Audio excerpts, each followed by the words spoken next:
নমস্কার বন্ধুরা, রানিস কিচেনে আপনাদের স্বাগত। যারা নতুন আছেন তারা অবশ্যই সাবস্ক্রাইব করে চ্যানেলটি পাশে থাকবেন, আর ভালো লাগলে লাইক কমেন্ট করবেন। তো এখন পৌষ পার্বণ তো চলে গেছে, তো শীতকাল এখন প্রায় ঘরে ঘরে অল্প বিস্তর পিঠে পায়েস হয়েই থাকে। তো আপনাদের জন্য আমি আজকে নিয়ে এসেছি পাটিসাপটা রেসিপি।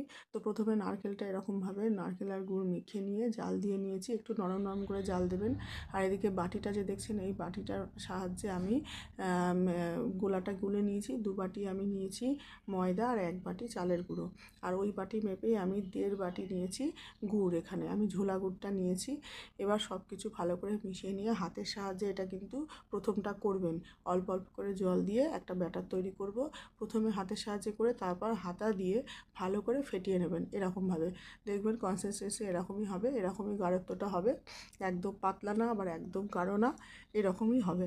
তারপর দেখুন, এই যে আমি একটু জলা জলা করে নারকেলের পুরটা রেডি করেছি। পুরো শুকিয়ে নিইনি, তাতে কিন্তু অসুবিধা হবে।